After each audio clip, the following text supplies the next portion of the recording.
empecé ya a enlazarme con redes de droga, empecé a ver que eso me daba a mí mucho dinero, andar siempre con dinero, todos los días con dinero para poder sustentar también la cocaína, sustentar el alcohol. Andrés Mejía creció en un ambiente hostil. Él vivía en carne propia las consecuencias de tener un padre alcohólico y violento. Mi papá tomaba mucho y cuando llegaban estaba embriaguez, nos levantábamos con mis hermanos y veíamos cómo él la golpeaba. Sentía dolor por ella, sentía que mis hermanos y yo no éramos capaces de hacer nada y era una agresión muy fuerte. Y la verdad el sentimiento era un dolor muy profundo y llorábamos, pero no éramos capaces de decir nada, sentíamos miedo hacia él. Siempre me lo recriminé y nunca me pude pues, como perdonar por eso. Estas crueles escenas lo marcarían profundamente, convirtiéndolo en un joven inseguro que buscaría en la calle un hogar. Pero sus nuevos amigos, lejos de ayudarlo, lo llevaron a iniciarse en una peligrosa adicción. En medio de esa relación con mis amigos empezamos a consumir marihuana y siempre fue una sensación como de refugiarme en un vacío que yo tenía, pero que no sabía qué era lo que necesitaba. Siento que ese vacío era la ausencia de un padre. Y en su desesperación por llenar aquel vacío, se convertiría en esclavo de un peligroso vicio. Probé la cocaína y ya la marihuana pasó como a un segundo plano y empezábamos a consumir desde tempranas horas de la noche, amanecíamos, nos daban las 7, 8, 10, 12 del día dándole, consumiendo cocaína. Su consumo de cocaína parecía no tener límites y pronto se vio obligado a delinquir para financiar aquel deplorable vicio. Y ya empezó como toda esa vida delictiva de siempre la plata fácil, el estudio por ningún lado. Empecé ya a enlazarme con redes de droga, es decir, yo me volví como comisionista de droga. Entonces yo iba y le decía, vea, este necesita tanto, entonces yo hacía la transacción y me ganaba 100, 200 mil pesos por kilo. Empecé a ver que eso me daba a mí mucho dinero. Qué chimba el negocio, bien. Andar siempre con dinero, todos los días con dinero para poder sustentar también la cocaína, sustentar el alcohol. Esta adicción a las drogas, sumada a su deseo desmedido por dinero, lo llevaron a ingeniar nuevas formas de delinquir. Empecé a trabajar en una bomba de gasolina y yo empecé a ver ahí otra forma de lucrarme y me di la forma de desarmar el surtidor, o sea, lo que surte el combustible, y devolver como una especie de registro que lleva, que es lo que marca el galonaje. Lo hacía en un tiempo que sabía que ellos no estaban, acomodaba tractomulas al frente del surtidor y ya lo podía hacer de una manera más tranquila y devolvía el surtidor hasta hacerlo hasta 1 o 2 millones. Y los fines de semana yo ya recaudaba 6, 7 millones de pesos. De esta manera, Andrés obtuvo más recursos que solo le sirvieron para continuar degradándose en un mundo depravado y muy peligroso. Y ya empecé como la vida de los prostíbulos. Y yo como llegaba con toda esa plata, pues yo era ya como uno de los duros, se puede decir. Yo me iba con 3, 4 amigos. Empecé a vivir una época en la que era como un apogeo para mí. O sea, las mujeres sobraban, yo era el que me gastaba 2, 3, 4 millones en una sola noche y automáticamente me los gastaba tomando, jugando billar, en la rumba, en la droga.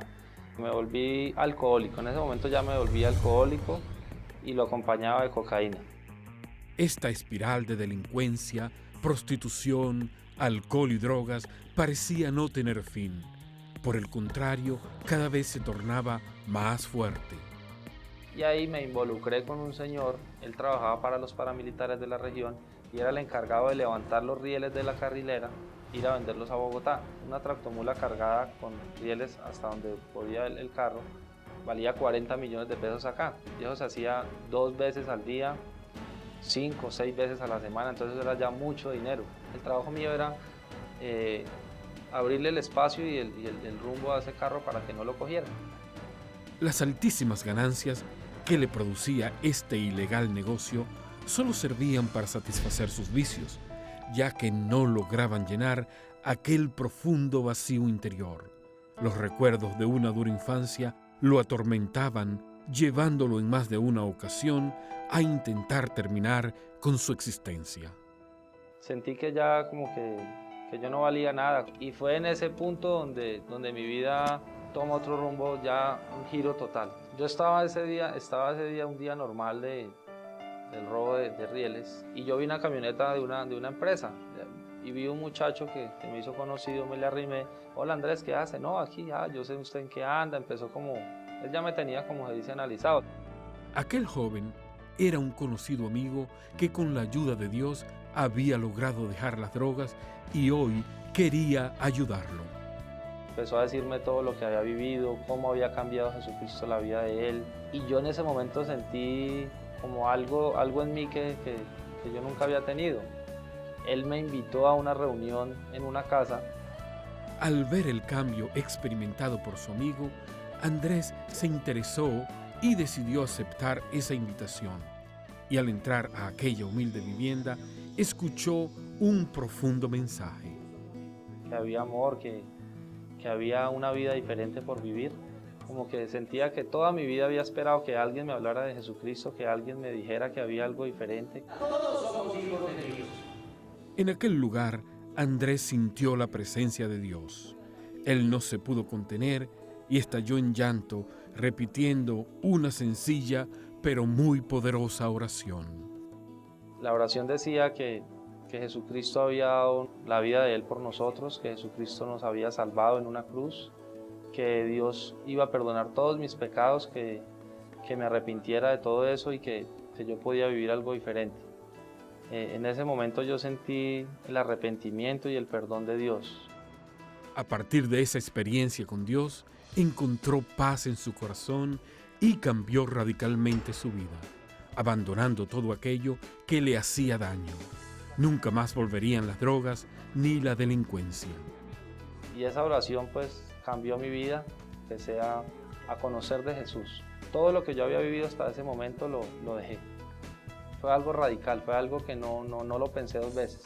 Los primeros cambios y la lucha más tremenda fue dejar ese mundo ilícito, dejar esas malas amistades y dejar ese afán por el dinero fácil.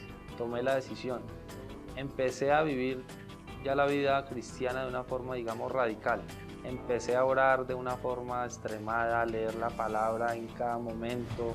Le pedí a Dios algo en lo que yo pudiera prosperar de una manera diferente, de una manera decente, de una manera honrada. Y tiempo después, Dios contestaría aquellas oraciones. Y fue como otra vez Dios mostrándome, otra vez como que Él me quería dar una nueva vida diferente. Empecé a trabajar como operario en una empresa de logística, y ahí empezó Dios a demostrarme otra vez su amor. O sea, empezó a darme estabilidad en esa empresa. Me han promovido 4 veces. En 2 años yo pasé de ser operario a ser supervisor de operaciones logísticas. Hoy Andrés es un hombre totalmente rehabilitado.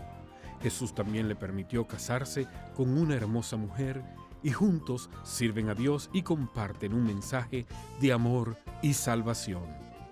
Es un hombre detallista, demasiado detallista, muy amoroso, demasiado hogareño. Él sale de su trabajo y anhela llegar a la casa. Y como padre se ha visto esa ternura, esas ganas de jugar. Él llega al trabajo, juega con la niña. Yo les diría que buscaran simplemente con algunas palabras la presencia de Dios, que simplemente basta con abrir el corazón un momento para que Dios los escuche y para que Dios los saque de ese pozo, y que detrás de todo este mundo hay otro mundo, que es el mundo del amor, que es Jesucristo. Es un amor y un agradecimiento que la verdad no tiene palabras. O sea, el ser cristiano, el conocer a Jesús, ha sido lo más hermoso, lo más lindo que me ha pasado en la vida, y mi vida pues, o sea, no se parece ni un poquito siquiera a lo que yo era antes. Es triste ver cómo muchos jóvenes que crecen sin amor y cuidado paternal escogen caminos que los conducen a su propia destrucción. Pero al mismo tiempo da mucha satisfacción ver cómo muchos de esos jóvenes recapacitan a tiempo y abandonan esos caminos de muerte. Apreciado amigo o amiga, si estás en un camino que te conduce a la destrucción, haz un alto, reflexiona, Hay un camino mejor para ti. Llámanos y te diremos cómo encontrarlo. Ya regresamos.